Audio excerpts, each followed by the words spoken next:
नमस्कार दोस्तों, मैं अभिजीत सिंह आज आपके सामने कक्षा 12 की एनसीईआरटी नागरिक शास्त्र का पहला अध्याय राष्ट्र निर्माण की चुनौतियां पढ़ रहे हैं, जिसका आज हमें दूसरा भाग पढ़ना है। आइए हम दूसरे भाग को पढ़ने से पहले हमने आप तक क्या पढ़ा है उसको थोड़ा सा एक सरसरी तौर पर देख लेते हैं। सबसे पहले मैंने आपको बताया था कि हमारा देश लॉर्ड माउंटबेटन योजना के तहत 15 अगस्त सन 1947 को आज़ाद हुआ और उसका बंटवारा भी हो गया। चूँकि बंटवारा जो है 3 जून 1947 को लॉर्ड माउंटबेटन योजना के तहत ही उसकी घोषणा हो चुकी थी, तो हम 14 से 15 के मध्य रात्रि से लेकर के सुबह तक या कह लें 15 तक हम जो है बंटवारा हमारे राष्ट्र का हुआ। और चूँकि बंटवारा का मुख्य कारण था कि जो देश का विभाजन हुआ था उसका मुख्य कारण था भारत में धर्म के आधार पर ये बंटवारा हुआ था। चूँकि हमारे यहाँ जो पूर्व नेता हुआ करते थे, भारत के हित भूभाग पर थे, मोहम्मद अली जिन्ना, उन्होंने द्विराष्ट्र सिद्धांत दिया और उनका मानना था कि जो हमारे इंडिया में मुसलमान रह रहे हैं उनकी ठीक से उनकी तवज्जो, उनकी जो है खिदमत ठीक से नहीं हो पा रही है, तो उन्हें हमें अलग राष्ट्र देना चाहिए और वो अलग राष्ट्र की मांग करते हैं। जब वो अलग राष्ट्र की मांग करते हैं तो उनकी मांग को कुछ समय बाद हालांकि बड़ा विरोध होता है, पहले गांधी जी द्वारा भी, लेकिन गांधी जी का तो ये भी कहना था कि अगर हमारे राष्ट्र का विभाजन हुआ तो वो हमारी लाश पर से होगा।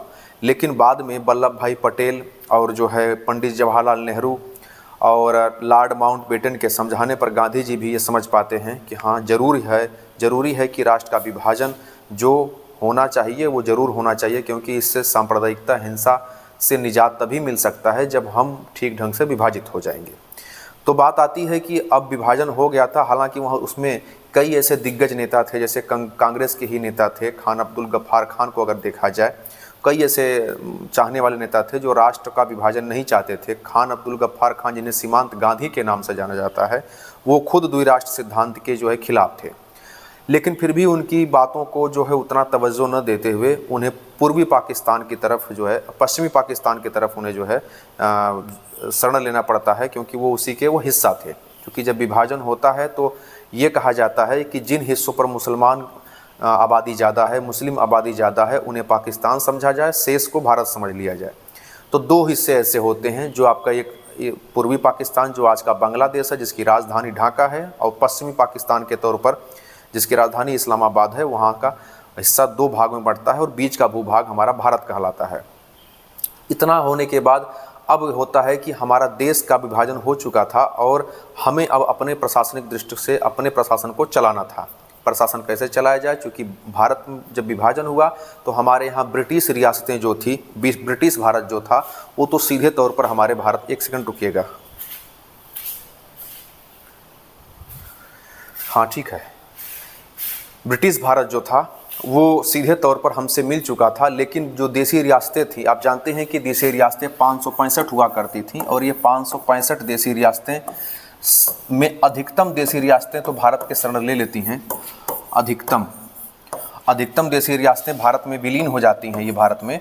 लेकिन कुछ रियासतें होती हैं, जैसे अगर हम बात करें तो जम्मू एंड कश्मीर की रियासत, दूसरी बात करें तो आंध्र प्रदेश की रियासत, ठीक है, और तीसरी बात करें तो जूनागढ़ की रियासत जो गुजरात का हिस्सा बन गया, जूनागढ़, और चौथी बात करें जम्मू कश्मीर हो गया, तो मणिपुर की रियासत, ठीक है। ये रियासतें मिलती नहीं हैं, तो जब ये रियासतें हमारे भारत में नहीं मिलती हैं तो हम इनसे कहते हैं कि भाई आप जो है प्रशासन करिए। चूँकि भारत का रवैया भी अभी बहुत कठोर नहीं था, क्योंकि अभी जल्द ही देश हमारा आज़ाद हुआ था, उसका विभाजन भी हो गया था, इसलिए हमारा रवैया हमारे नेताओं का थोड़ा इनके प्रति पोलाइट था, नरमी व्यवहार बरत रहे थे। उनसे कहा गया ठीक भाई, आप अगर हमारे में विलीन नहीं करना चाहते हैं राष्ट्रों का, अपने राज्य का, तो आप प्रशासन करते रहिए, लेकिन कुछ एक चीज़ें हमें दे दीजिए। जैसे हमसे कहा गया कि आप हमें विदेश नीति दे दीजिए, उनसे कहा गया कि हमें आप विदेश, संचार और सुरक्षा या रक्षा, ये 3 चीज़ें हमें दे दीजिए और बाकी आप राज्य करते रहिए, क्योंकि ये कहा जाए तो ये कूटनीति थी उस समय सरदार वल्लभ भाई पटेल की, क्योंकि जिस राष्ट्र से आप जो है रक्षा ले लेंगे और संचार ले लेंगे, उस राज्य के पास फिर बचेगा क्या। आप टैक्स लेते रहिए, लेकिन जब भी वो अगला व्यक्ति चाहेगा वो आपसे ये भी चीज़ें, इन चीज़ों का अधिकार भी छीन सकता है। तो 3 चीज़ें ये जो है हम उनसे लिए, और उनके साथ हमारा एक एग्रीमेंट हुआ जिसे कहा गया स्टैंड स्टिल एग्रीमेंट, जो 1 साल के लिए लगभग होता है। और उसके बाद इनसे कहा जाता है कि आप विचार करिए और बाद में आप हमारे में शामिल हो जाइएगा। फिर जो लोग हमारे में विलीन हो जाते हैं वो लोग क्या करते हैं, वे लोग जो है इंस्ट्रूमेंट ऑफ एक्सेशन, जिसे भारत का विलय पत्र कहा गया है हिंदी में, उस पर हस्ताक्षर करते हैं और उनका भारत में विलीन वो हो जाते हैं, मिल जाते हैं। अब बात आती है कि जब भारत में हमारा उनका विलय हो चुका था कि हमें अपने राष्ट्र कैसे चलाना था। तो देखिए, उस दौरान जब अंग्रेज हुआ करते थे तो वे राष्ट्र को चलाने के लिए, यानी प्रशासन करने के लिए, उस जो राज्य का बंटवारा किए थे वो प्रशासनिक दृष्टि से किए थे, प्रशासनिक दृष्टि से किए थे। उनकी दृष्टि कैसी थी? प्रशासनिक, क्योंकि उनको केवल प्रशासन करना था और भारत को एक तरह से समझ लीजिए कि लूटना था। तो प्रशासनिक दृष्टि से वो राज्य का जो है विभाजन किए थे। लेकिन हमारे में ऐसा नहीं था, हमें तो अपने नागरिकों को स्वतंत्रता देनी थी, लोकतंत्र स्थापित करना था, लोगों के अधिकार देने थे, ठीक है। तो हम लोग विचार कर रहे थे कि जो प्रशासनिक दृष्टि से किया गया है कार्य, अब जैसे वे पूरा भारत अगर है तो उसको जो भी भाग में बांटा गया था, जितने भी भाग में बांटा गया था, ये सब दृष्टि जो बांटने की थी वो प्रशासनिक थी, ठीक है।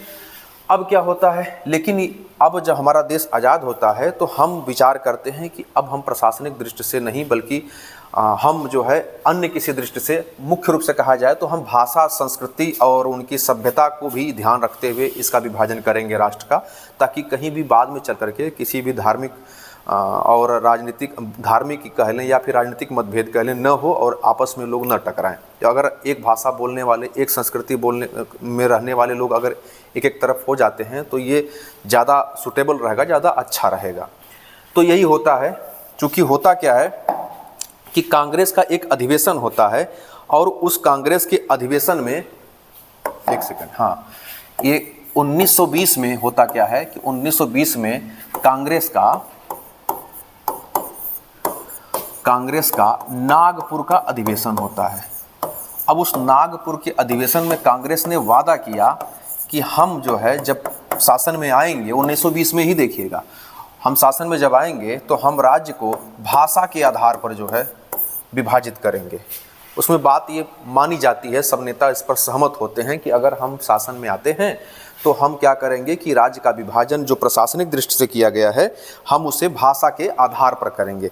जब ऐसी बात कही जाती है तो ये बात वही कांग्रेस के नेता थे जो आज़ादी की लड़ाई में शामिल भी थे। अब बात आती है कि देश आज़ाद हो गया था, सन 47 की बात आती है, तो होता क्या है कि अब जब बात आती है कि भाषा के आधार पर विभाजन किया जाएगा तो हमारे नेताओं के मन में कुछ समस्या ऐसी उत्पन्न होती है कि अगर हम कहीं विभाजन करते हैं भाषा के आधार पर तो हमारी राष्ट्र की अखंडता कहीं अक्षुण्ण न हो जाए, हमारी राष्ट्र की अखंडता जो है कहीं जो है विभाजित न हो जाए, अक्षुण्ण न हो जाए। तो अखंडता को हमें बचाने की बात आती है मन में कि अगर हम भाषा के आधार पर कर देते तो क्या पता इतनी सारी भाषाएं बोली जा रही हैं और पता चलता है कि हम भाषा के आधार पर करने लगे तो कई राष्ट्र ऐसे ही बन जाएंगे। जो 565 देशी रियासतों का हम एकीकरण कर रहे थे अब फिर भी वही बंटने लगेंगे। दूसरी चीज़ ये होती है कि सबसे मुख्य बात जो होती है इनके मन में जो सबसे मुख्य बात होती है ये होती है कि हमारा उद्देश्य क्या था कि हमें अपने समाज का सामाजिक और प्लस आर्थिक विकास करने का था, ठीक है। हम कहे थे कि हम जो है सामाजिक और आर्थिक विकास करेंगे और कहीं ऐसा ना हो कि जब हम राष्ट्र का विभाजन भाषा के आधार पर करने लगें तो पता चले कि जो चीज़ हमें मुख्य कार्य था वो टारगेट से हम भटक गए और कोई और कार्य करने लगे, ठीक है। क्योंकि विभाजन होने लगेगा तो उसमें कई सारे दिक्कतें आएंगी। तो पता चला कि हमें जो है जो काम मुख्य था, जो हमारा सामाजिक और आर्थिक विकास करना था, सामाजिक का मतलब आप जानते हैं कि उस समय कैसे समाज जो है कई वर्गों में बटा हुआ था, धनाढ्य थे, अमीर थे, गरीब थे, है ना, जमींदार थे, तो ये भी सब हटाना था। आर्थिक विकास करना था, गरीबी चरम पर थी, तो हमें मुख्य काम हमारा था कि हमें आर्थिक विकास करना था। चूँकि इन्हीं बातों को, सामाजिक और आर्थिक बातों को आधार बना करके उस समय के एक और राष्ट्र जो उपनिवेश से आज़ादी मिली थी उनको, वे इसी को आधार बना करके वहाँ पर राष्ट्र का में लोकतंत्र तक लागू नहीं करते हैं। आप इसी अध्याय में पढ़ा है कि वो लोग कहते हैं कि अगर हम लोकतंत्र लागू करने लगें, भीड़ तंत्र आ जाएगी तो कार्य ठीक से नहीं हो पाएगा, चूँकि हमें जो मुख्य काम हमारा है सामाजिक और आर्थिक विकास करना है। तो यही बात आगे चल करके हमारे जो कांग्रेस के नेता जो 1920 के नागपुर अधिवेशन में एक तरह से सहमत हो चुके थे कि भाषा के आधार पर गठन किया जाएगा, वो आज इसी बात से डरने लगते हैं कि कहीं हमारी भारत की अखंडता को न आँच आ जाए, कहीं हमारी आर्थिक विकास की नीति और सामाजिक विकास की नीति जो हमारी मुख्य नीति है वो न पिछड़ जाए। ठीक है, फिर भी इन सब के बाद भी लोग क्या करते हैं कि लोग आगे, लोगों की मांग होती है, चूँकि जो पुराना मद्रास होता है वहाँ मांग होती है कि नहीं, बराबर मांग होती रहती है कि हमारे राष्ट्र का विभाजन भाषा के आधार पर किया जाए। तो उसके दबाव में आकर के हमारे यहाँ समितियां बनना शुरू होती हैं ये देखने के लिए कि राज्य का पुनर्गठन किस आधार पर किया जाए। तो सबसे पहले समिति बनती है एस.के. धर आयोग। एस.के. धर आयोग। अब एस.के. धर जो आयोग बनता है, एस.के. धर आयोग, ये बनता है 1948 में। 1948 में बनता है ये। ठीक है, एस.के. धर आयोग कब बनता है? तो 1948 में बनता है। और उनसे कहा जाता है कि राष्ट्र के पुनर्गठन का आप आधार बताइए कि क्या आधार पे किया जाए, क्या भाषा के आधार पे किया जाए या प्रशासनिक दृष्टि के आधार पे किया जाए, कैसे किया जाए, कि राष्ट्र का जो निर्माण करना है या पुनर्गठन करना है, ये पुनर्गठन किस आधार पर हो, तो क्या भाषा के आधार पर हो, ये सही रहेगा कि नहीं रहेगा। तो एस.के. धर कमेटी ने रिपोर्ट दिया और रिपोर्ट में ये कहा कि भाषा के आधार पर अगर राष्ट्र का गठन करते हैं तो ये ठीक नहीं होगा। आप भाषा के आधार पर राष्ट्र का गठन न कीजिए, ये देश के विभाजन को या अखंडता को खतरा हो सकता है। ठीक है, तो अब जो मन में डर कांग्रेस के नेताओं के मन में थी, अब वो थोड़ी और पक्की होने लगती है। फिर भी चूंकि दक्षिण भारत के राज्य लगातार जो है वो हिंदी भाषी क्षेत्र नहीं थे, तमिल भाषी थे, तो लगातार भारत सरकार के केंद्रीय सरकार पर दबाव बना रहे थे। फिर कांग्रेस ने क्या किया कि एक समिति का फिर गठन करती है। उस समिति का नाम होता है JVP समिति। क्या नाम होता है? JVP कमेटी या समिति, है ना, कमेटी,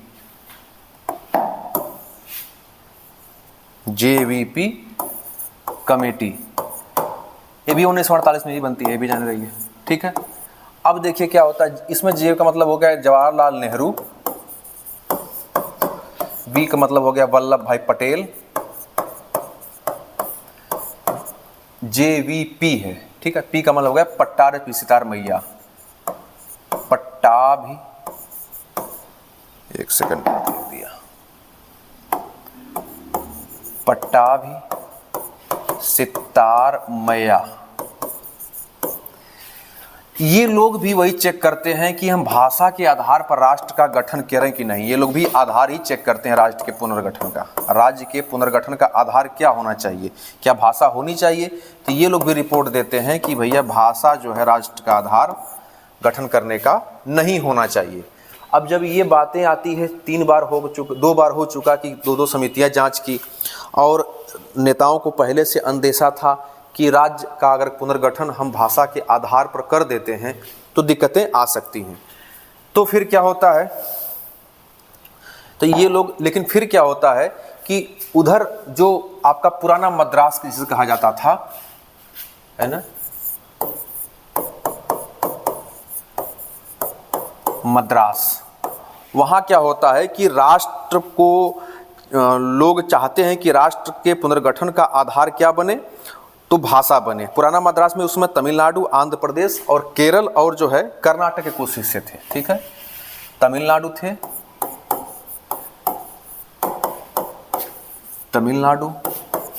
कर्नाटक और कुछ हिस्से केरल के भी थे। तो इन लोगों ने कहा कि राष्ट्र, ये लोगों का मानना था कि राष्ट्र का आधार जो है भाषा के आधार पर किया जाए और हमारे यहाँ तमिल भाषा को जो है राष्ट्र का पुनर्गठन के लिए आधार बनाया जाए। इन नेताओं का कहना था, वहाँ के नेताओं का। अब यहाँ के जो नेता होते हैं, जो क्षेत्रीय नेता होते हैं, कौन से नेता? क्षेत्रीय। ये क्षेत्रीय नेता प्लस लोग, यानी लोग मतलब जनता, ये क्या करती है, केंद्रीय नेतृत्व जो इनका होता है, यानी जो वल्लभ भाई पटेल और नेहरू वगैरह होते हैं, ये क्षेत्रीय नेता क्या करते हैं, उन पर दबाव बनाना शुरू करते हैं कि आप करिए।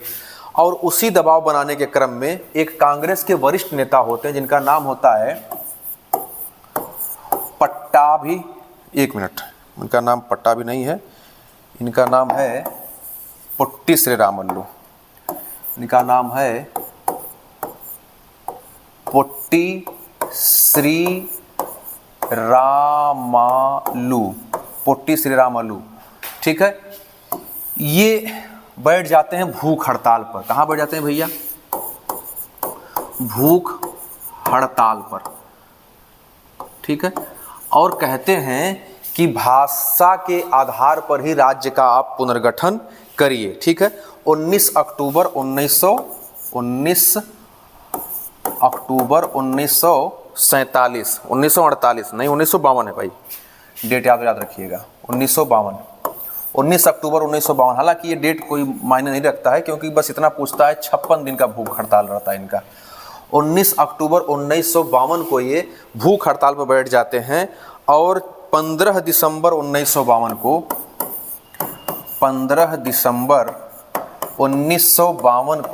56 दिन की हड़ताल के बाद, 56 या 57 दिन आएगा देखिएगा, इनकी मृत्यु हो जाती है। 56 दिन तक ये जो है कुछ खाते पीते नहीं हैं और ये जिद पे अड़े रहते हैं कि राज्य का पुनर्गठन भाषा के आधार पर किया जाए। एक सेकंड रुकिएगा, ठीक है। मुझे देखना पड़ रहा है कि वीडियो चल रही है बंद हो गई है, क्योंकि एक बार हो चुका है ऐसा। तो 15 दिसंबर 1952 को ये 56 दिन की भूख हड़ताल के बाद पोट्टी श्रीरामुलु जो है कांग्रेस के वरिष्ठ नेता होते हैं, इनकी मृत्यु हो जाती है। और जब इनकी मृत्यु हो जाती है तो मृत्यु के बाद जो है वहाँ पर अभी जो पुराना मद्रास बताया गया, जो तमिलनाडु का हिस्सा था, जो आंध्र का हिस्सा था, कुछ हिस्सा केरल का था, वहाँ पर हिंसा भड़क उठती है। क्या होती है भैया? हिंसा भड़क उठती है और लोग सड़क पर आ जाते हैं। जो क्षेत्रीय नेता थे वो इस्तीफा देने लगते हैं। क्षेत्रीय नेता अपने पद से क्या देने लगते हैं? इस्तीफा देने लगते हैं। अब जब ये बात होती है तो कांग्रेस की जो केंद्रीय नेतृत्व था वो थोड़ा दबाव में आता है, क्योंकि वो तो चाहता नहीं था, लेकिन वो क्या करता है, दबाव में आता है। और 1 अक्टूबर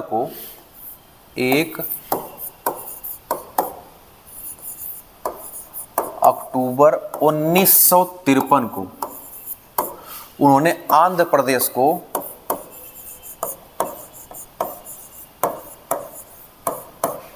भाषा के आधार पर पहला राष्ट्र बनने की घोषणा कर देता है।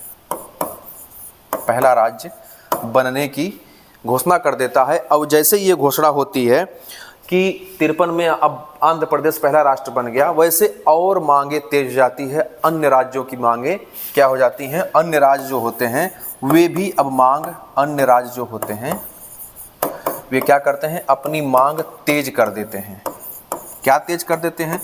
कि हमें भी भाषा का आधार बनाया जाए और हमारे राज्य का पुनर्गठन भाषा के आधार पर किया जाए, ठीक है।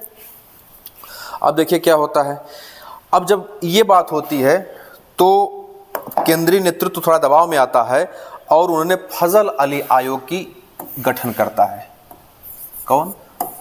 फजल अली आयोग। अली आयोग कब होती है इसकी गठन? 1953 में ही होता है। 1953 में फजल अली आयोग का होता है गठन। अब ये इससे पूछा जाता है कि भाई आप बताइए कि राज्य का पुनर्गठन क्या भाषा के आधार पर कर दिया जाए, क्योंकि एक राज्य का पुनर्गठन पहले ही भाषा के आधार पर आंध्र प्रदेश का हो चुका था। इसमें 2 सदस्य और होते हैं। एक होते हैं हृदयनाथ कुंजरू, हृदयनाथ कुंजरू, और एक होते हैं हृदयनाथ कुंजरू और एक होते हैं के.एम. पनिक्कर, है ना, के.एम. पनिक्कर। ये होते हैं इसके अध्यक्ष। ये पूर्व न्यायाधीश भी रह चुके थे। कौन से न्यायाधीश? पूर्व न्यायाधीश थे। तो फजल अली की अध्यक्षता में 1953 में कमेटी बैठती है जिसे कहा गया फजल अली आयोग, इन्हीं के नाम से रखा गया, ठीक है। हृदयनाथ कुंजरू, के.एम. पनिक्कर, ये लोग भी उसमें शामिल होते हैं। और इन लोगों ने क्या किया कि अपनी रिपोर्ट सौंपते हैं ये लोग, और रिपोर्ट में कहते हैं कि राज्यों का पुनर्गठन भाषा के आधार पर, राज्यों का पुनर्गठन भाषा के आधार पर सही है ना। रिपोर्ट सौंपते हैं और रिपोर्ट में कहते हैं कि राज्यों का जो पुनर्गठन है वो भाषा के आधार पर आप कर सकते हैं। और इस तरह से जब ये रिपोर्ट आती है तो 1 नवंबर 1956 को जो है 14 राज्यों का और 4 केंद्र शासित प्रदेशों का गठन हो जाता है। अब आइए थोड़ा देख लेते हैं कि वो 14 राज्य और 4 केंद्र शासित प्रदेश कौन कौन से हैं, उनका गठन होता है। तो ठीक है, देखिए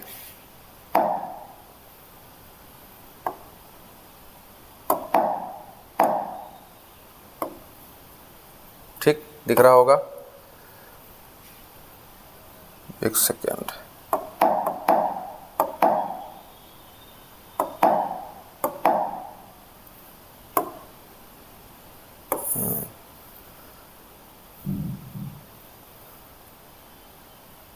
ठीक है, अगर आप देख पा रहे होंगे तो ये देखिए, देख रहे हैं 1953 को जो है क्या होता है कि केंद्र सरकार जो है उच्चतम न्यायालय के भूतपूर्व न्यायाधीश फजल अली की अध्यक्षता में 3 आयोग त्रिस्तरीय मांग करती है और जो है 3 केंद्र शासित प्रदेश जो होते हैं ये छोड़कर बाकी को केंद्र शासित प्रदेश घोषित करने की बात की जाती है। ठीक है,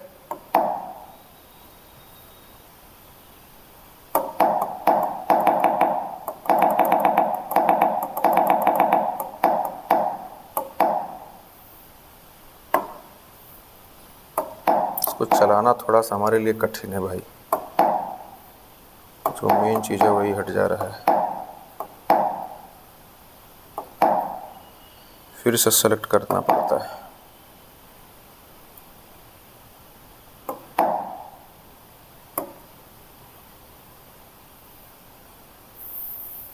आप इसी को खोल देते हैं, नहीं तो फिर चला जाएगा कहीं, अभी हमसे हो पाएगा नहीं जल्दी। ठीक है, दिख रहा होगा आप तो, वैसे उम्मीद है। अब देखिए होता क्या है कि सबसे पहले बनता है बम्बई, जो मुख्य राज्य होता है बम्बई। ये देखिए 55 में प्रस्तुत करती है रिपोर्ट और 56 में ये पारित हो जाता है संसद में, है ना। 1955 में ये रिपोर्ट देती है फजल अली आयोग जो होता है, और 56 में जो है ये 1956 में संसद में भी क्या होता है, पारित हो जाता है। ठीक है, अब देखिए जो मुंबई होता है अब वो नए राष्ट्र के रूप में महाराष्ट्र और गुजरात, इसकी स्थापना होती है 1960 में। जो असम होता है वो नागालैंड 1963 के में ये बनता है। और बृहत्तर जो पंजाब होता है, जो जानते हैं आप, जो है ये हिस्सा चला गया है, कुछ हिस्सा इसका जो है पंजाब प्रांत पाकिस्तान में भी है, इसके हरियाणा, हिमाचल प्रदेश और पंजाब 1966 में इसका गठन होता है। उसके बाद जो असम है ये मेघालय, मणिपुर और त्रिपुरा 1962 में इसका गठन होता है। और फिर असम कई राज्यों में टूटा है। ठीक है, मणिपुर भी वही था। ठीक है, तो ये है अरुणाचल प्रदेश 1987 में। उसी तरह उत्तर प्रदेश जो होता है वो इससे टूट करके 2000 में उत्तराखंड बनता है, झारखंड बनता है, बिहार से मिल झारखंड बनता है, मध्य प्रदेश से छत्तीसगढ़ बनता है। ये देखिए, है ना, उत्तर प्रदेश से उत्तराखंड, बिहार से झारखंड, मध्य प्रदेश से छत्तीसगढ़, आंध्र प्रदेश से तेलंगाना बनता है 2014 को, 2 जून 2014 को, चाहे तो डेट लिख लीजिए 2 जून 2014 को। उसके बाद गोवा बनता है 1987 में, उसके बाद सिक्किम बनता है 1975 में। इस तरह जो है बनता है। और मणिपुर, त्रिपुरा और गोवा लिखा है ना संघ शासित, जो बाद में ये सब क्या होते हैं, ये सब राज्य बन जाते हैं, सब पहले संघ शासित प्रदेश थे। तो इस तरह से अंत में हम लोग क्या करते हैं, भाषा के आधार पर राज्यों का पुनर्गठन करते हैं और जो है राज्य का संचालन या प्रशासन करने का काम शुरू होता है। चलिए तो ठीक है, आज के लिए बस इतना ही। आज की वीडियो यहीं पर समाप्त करते हैं। बने रहिए। जो भी चीज़ें समझ में नहीं आई हैं, कोई डाउट रह गया है मन में, आप कमेंट बॉक्स में कमेंट करेंगे। हम प्रयास करेंगे कि आपको अतिशीघ्र आपका उत्तर दिया जाए। धन्यवाद। जय हिंद।